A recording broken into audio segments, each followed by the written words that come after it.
Welcome to another episode of Unlock Your Superpower podcast. We are here, the part 2 of the relationship series. And I have here with my dear friend and my personal relationship coach, Miss Susan Shepard.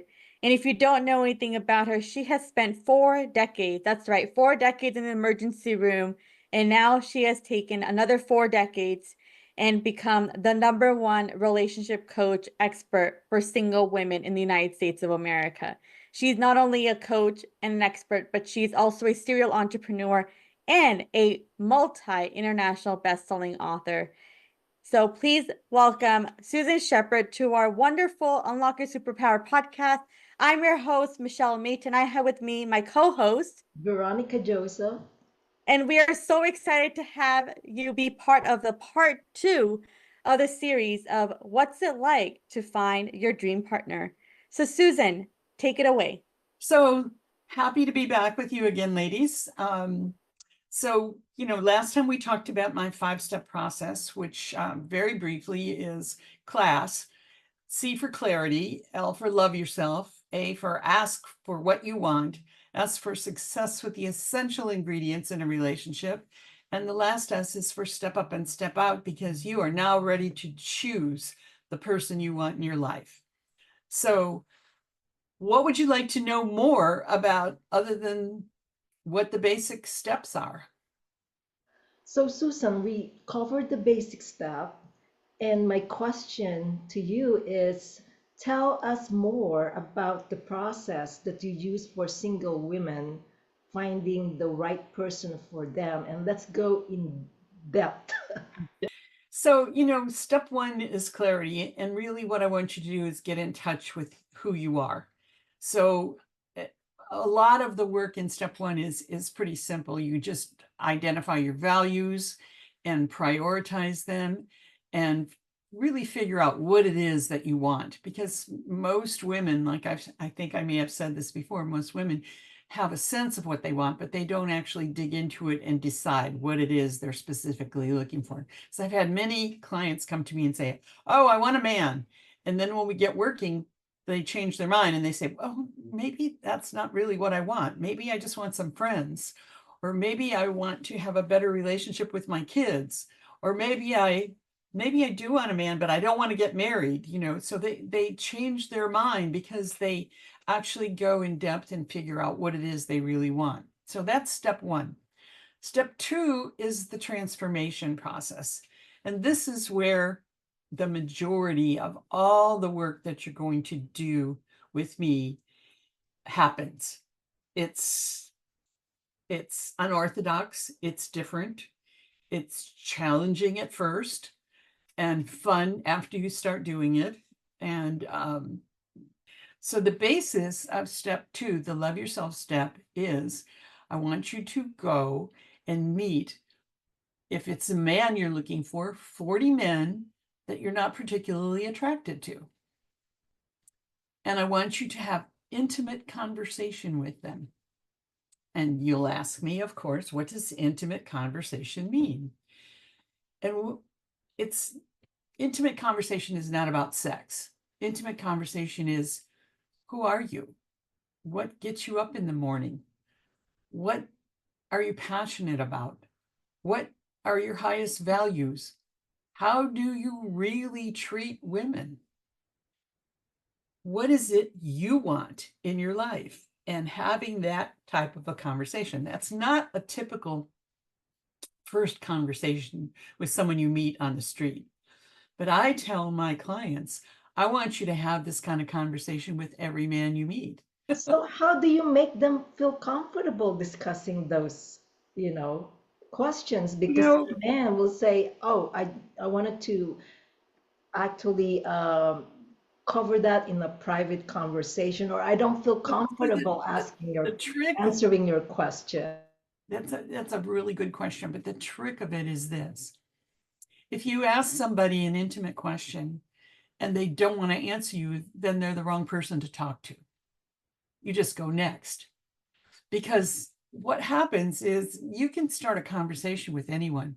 I tell my clients, you're in an elevator with a whole bunch of people and there's somebody in there you'd like to talk to, just open your mouth and say something. And they say, like what? I said, well, you can say something like, isn't the sky blue in this elevator?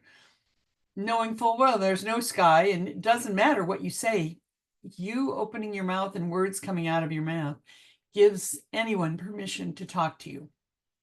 And men are looking for permission.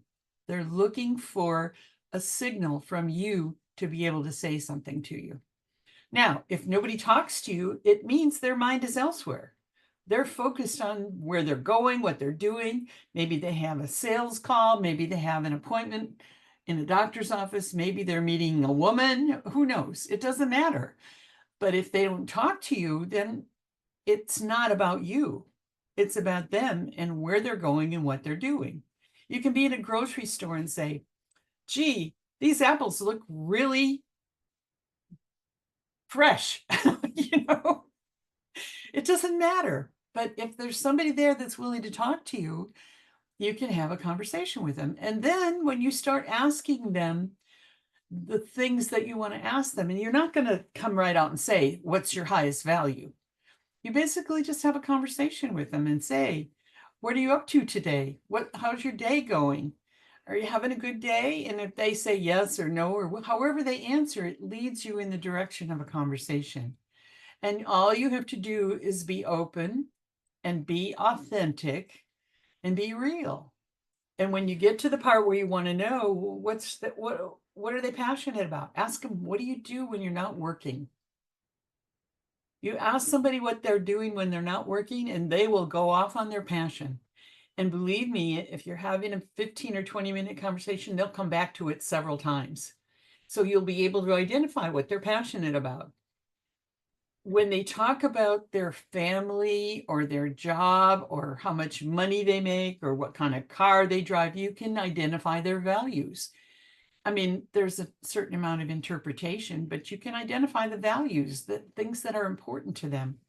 And then if you want to know how they treat women, just watch them. Watch them. Watch how they, if you happen to be in a restaurant, watch how they talk to the waitress. Watch how they talk to the hostess that's sitting them. Watch how they talk to you. And if they're not giving you any clues, ask them, is your mother still alive? How is your relationship with your mother? You ask a man to talk about his mother, and 90% of the time you're going to get one of two answers. Oh, I don't talk to her at all. Or, oh, she's the most wonderful woman on the planet. You know, and you can ask about their sister, ask about their wife, ask about their ex-wife. You know, you can ask them about anything, but getting the answers to those questions, you don't ask directly. You don't say to some man that you just meet, well, how do you really treat women? That might get you knocked out. And Susan, you know what this makes us do, right? As women, it makes us better listeners and more observant. Exactly. Because sometimes as women, we like, oh, it's no big deal. We'll give them the benefit of the doubt. But like that phrase that we use in coaching all the time is how you do one thing is how you do everything. So the fact is that if you are not paying attention to the conversation in front of you, what else are you ignoring in your personal life? Or what else are you ignoring in your professional life, right? Right. So You want to use your visual acuity and pay attention. Pay attention to what you're seeing. And you know, you can comment on anything they're wearing, what, you know, you look like you just came from the pickleball court. I'm gonna reiterate right at this moment that the main thing you have to remember when you're doing this is your point of view, that you are not concerned. You're really not concerned with what this person thinks of you, because really you're doing research. Most time when you meet somebody, you're trying to impress them. And what I'm saying to my clients is don't try to impress anybody. Just be yourself. Be real. Be authentic. Say what you mean what you say, and say whatever pops into your head. Because as long as you don't care what this person thinks about you, you can go deep. Because you're not really trying to impress this person. You're not trying to get them to be attracted to you. You're not trying to get them to ask you out or respond to you in any way. You're just doing research. And you can even tell them that. You can be that transparent, and you can say, you know, I just got out of a kind of testy relationship, and I'm just doing some research. I want to learn more about who men really are. So do you mind having a conversation about that? About who you are and what you do and why you do what you do? Because that would really help me. And you can tell them that's what you're doing.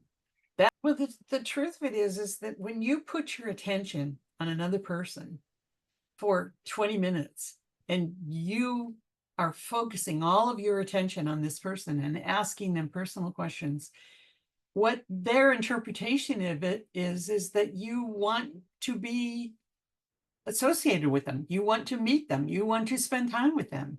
And that isn't necessarily the truth. The truth is that you really do want to know who are you, and what is it that gets you up in the morning? And what is it that gets you up in the morning? What is it that turns you on? What is it that excites you about living? And just tell me. I'm really curious. And being curious is very attractive. People don't know that. They don't understand that. But when they are actually really sincerely just being curious and asking about this person, well, you're having an intimate conversation. You're finding out probably more than most people find out, because everyone has a what do you want to call it? A shell. They have a protective shell. And that protective shell is what they use to bounce people off, to reflect the people you don't want to talk to. And what I'm saying is, don't make anybody who you don't want to talk to. Make everyone who you want to talk to. And even if you see somebody and say, oh my goodness, this is the one I want, that's the one you shouldn't talk to, because that's your other than conscious mind attracting someone to you, attracting the person that you feel would be in your comfort zone. And what I'm wanting you to do in this step is expand your comfort zone, expand your perception of who's out there in the world. Because what has probably happened, which happens to most people, is you start out open like this. You're open. Okay. And then you get disappointed by somebody, and disappointed by somebody else, and disappointed by somebody else, and disappointed by somebody else. Then you're looking for someone who fits in this little microscopic space, who doesn't exist. And what I'm suggesting to people is that you want to expand this open again, or go outside of the limits that you've created for yourself and stretch. And I tell my clients, I tell them, go meet someone older, someone younger, a lot older, meet married men, meet single men, meet one of every color, one of every race, as many nationalities as you can find, and have these conversations. Because when you do that, what you're doing is you're opening yourself up and realizing that these people that are out there, people don't talk to them. People who are handicapped, people who have physical disabilities and things like that. When you have the conversation with them, I also tell them, go meet a homeless person, go meet a billionaire, go meet the people that intimidate you, and have a conversation like this with someone who intimidates you. Perfect example, okay, of what it does when a woman walks up to a man and starts a conversation is you disarm them. When I was thinking about it, it's like men are not used to women being that direct, because women have been taught to be demure and shy and wait for the men to make an advance. But the reality is men are scared of women now, because of the Me Too movement and because of all the different things that have happened. Men are much less eager to approach a strange woman and start a conversation. So I just tell all the women that I work with, give them the opportunity, open your mouth, say something. Even if all you're doing is saying, gee, do you know what time it is? I mean, it doesn't matter what you say. Any words that come out of your mouth, give that person permission to talk to you. And give them the permission to say something, whatever they say. And then you are in charge of directing the conversation, because women do the choosing and women do the ending of all relationship. Relationship is the groundwork of everything that goes on, because the relationship is the foundation of everything that goes on in the world. It's the foundation of business. It's the foundation of politics. It's the foundation of family. It's the foundation of love. Relationship is the foundation of everything. And if women have the power and foundation, then they actually have a lot of power. In relationships, that men don't like talking about relationship. They don't want to talk about it. They just want it to be there. They want to make women happy, particularly the women they choose to have in their life. They want to support them. They want to do things for them, but they don't have a clue what it is that the women want them to do. And if you, as a woman, don't tell a man what you want, you're going to get what he wants to give you rather than what you want. But if you really want a romantic weekend, and what does romantic weekend mean to you? If you want, a weekend at a bed and breakfast at the beach where you can, watch the sunset and eat dinner and have a glass of wine while you're watching the sunset, then that's what you have to ask for.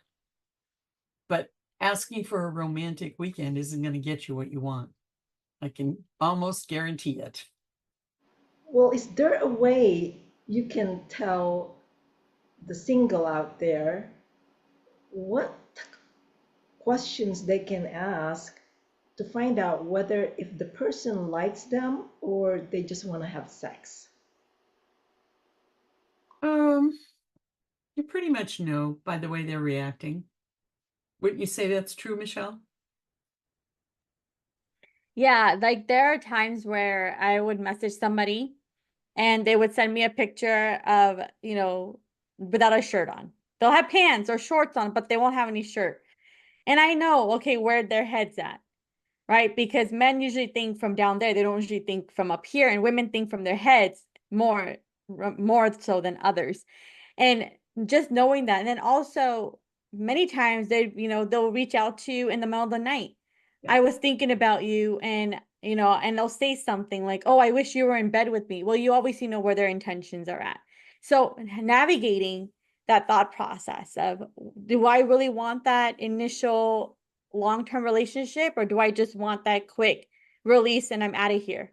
Right? So having that awareness for yourself. And some women love that. They just go from one partner to another, just like men love that. They just go from one partner to another, and asking yourself, what is it that you really want? What are your intentions here? Yeah, very true, very true. And that's why, one of the rules that I give all of my clients is no sex for 90 days. You need to have enough relationship with this person to know that you would want to keep them in your life if you're going to have sex with them. Doesn't mean you want to marry them, doesn't mean you want them to be exclusive with you forever, but don't be sharing your body with everybody, unless you know that this is somebody that deserves to have you in their life. You want to be choosy about it. And the other thing I tell all my clients is, if this is the right person, for you, that person will wait for you forever. They'll wait the 90 days, they'll wait 900 days, they'll do whatever you want. I tell my clients all the time, if you've got the right person in front of you, you can't do anything wrong, because that person will make an excuse for you. They will justify your behavior. They will justify what you're saying. They will justify what you're doing. They will make it okay. And obviously, there's limits. But the bottom line is, you can't make a mistake. And women are always so afraid they're going to do something that's going to scare the man away. That's why I tell women when they're actually down to step 5, which is the step up and step out, you want to know, are they really interested in having a relationship, or are they just out to play? You can ask them, do you want to get married? Are you somebody that's interested in having kids? And you can ask that the first time you meet them. Because if it's going to scare them away the first time you meet them, it's going to scare them away the 100th time you meet them. Because the ones who are looking for that, they'll tell you. They're going to be honest and transparent as well. They might think, oh, she's pretty forward, but hey, I like that. Men are very attracted to women who are direct. What they dislike immensely is women who hint about what they want, who don't say it directly, who don't know what they want. That's the biggest complaint I get from men all the time. Women don't even know what they want. They say they want something, and then when I give it to them, they don't even want it. So being really understanding what it is you're looking for at any given moment and being that transparent with a man is very attractive to them. They find it very attractive when you're direct and when you tell them what you like and what you don't like, because otherwise they're operating in the dark. They're guessing. So when you meet these men in the Meet 40 Men, there's an important piece that I've left out so far. And that piece is that you must dismiss them. Because if you don't dismiss them, they're occupying the space in your arena. They're occupying the space you're trying to fill if you don't dismiss them. Because if they ask you out, which they probably will, because you're putting your attention on them, you're giving them attention they're not used to getting. So they're going to want to continue that. They want more. They want more of the attention you're giving them.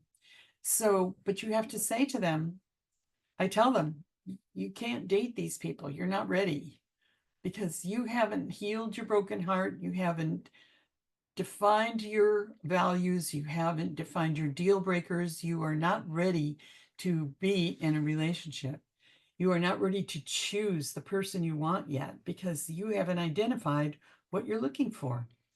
You're still operating from that other than conscious mode where you're in your comfort zone with this person. Oh, this person makes me feel good. I'm in, and that may not necessarily be where you want to be, because frequently what happens is before you are age 7, you develop unconsciously a prototype of what your comfort zone is, what type of a man makes you comfortable. And it might not be what you're looking for. It might be that you had somebody abusive in your life in the first 7 years, and you're still comfortable with it, but that isn't what you want. So you have to really define what specifically it is you're looking for. So that's part of the work. But then when you get them and you meet them and you have this conversation with them, and then they say, well, can I see you again? Can I have your phone number? What I tell them to say is this: I'm not ready to do that yet. I'm just coming out of a uncomfortable relationship, and I'm not quite ready to date. I'm really just doing research, and I hope I haven't misled you, but if you'd like to give me your number, I can call you when I'm ready. I can call you when I'm ready, but right now I'm not looking for a relationship. I really am looking for information.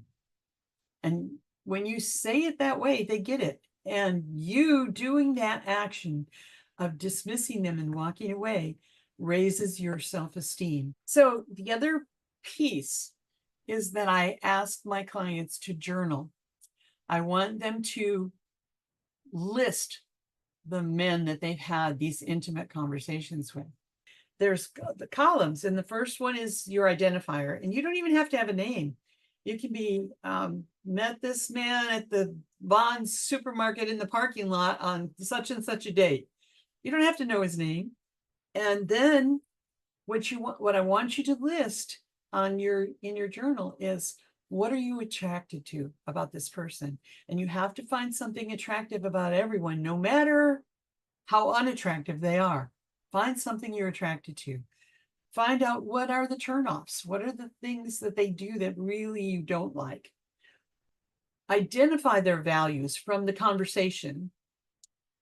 Find out what they're passionate about. Then you want to identify their treatment of the opposite sex. And you may have to ask directly, something like, how do you get along with your mother? Then what is a generalization you would make about that sex?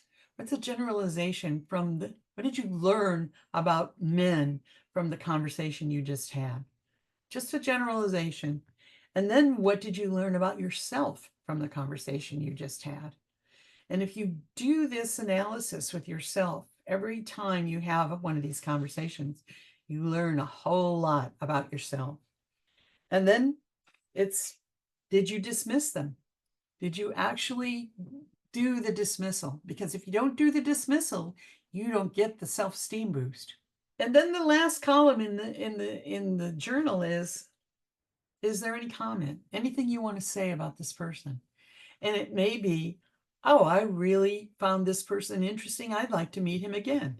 And then you write his phone number there because you got it, but you don't act on it. You wait, because you are in the process of learning. You're learning who you are, what you want, what your deal breakers are. That list of the negatives, the turnoffs, it's going to show up your deal breakers. It will show it up. And then you will find out what the deal breakers are. Deal breakers can be anything. They can be the way you spend money, the way you keep house, your personal hygiene. Do you want to have kids? Do you not want to have kids? Where do you want to live? What's the lifestyle you want to live? I met people when I was in nursing school. There was a girl in my class and a guy at Northwestern who was in one of the fraternities, and they were so turned on by each other. They were like glue to each other. They were so involved. They eventually got married, and they got divorced shortly after they got married because they had this powerful chemistry, but they never bothered to look past it. They couldn't even talk to each other. They had nothing to talk about. They had incredible chemistry, but there was nothing there to hold the relationship together. And they had deal breakers all over the place. The thing about compatibility, love with respect, and chemistry is that you really need all three of those ingredients. And if one of them is missing or one of them is off, it can totally destroy the relationship. It may take a while. Well, so then, Susan, that brings me up a beautiful point. How do you know if you are in a chemistry or compatibility or love with respect or respect with love? I think the answer to that is they should contact you and they should work with you. So how do we find you? Oh, I have a new website, susanshepard.com. And you can go to susanshepard.com and click on Time with Susan and make an appointment and talk to me, because I will talk to anybody. And they get an hour of my time, free of charge. Thank you so much for being here and being a special guest on our part 2 of our episode, because it's so enlightening to know that we're not alone. Thank you, Susan. And communication can either make a relationship or break a relationship. And I truly honor and believe that. And so thank you so much for being here. And like I said, she's giving a gift of her time. So make sure you go to our website, susanshepard.com, and book that time and figure out what the blind spots are in your life and see how she can support you. Because I know she's been helping me with every single step of the way. And now she's helping my co-host as well, Veronica Joseph, in finding herself as she navigates the next phase of her life. So thank you so much. Thank you so much for having me. And thank you everyone for listening. We'll see you soon on our next episode. And God bless. Thank you. Bye.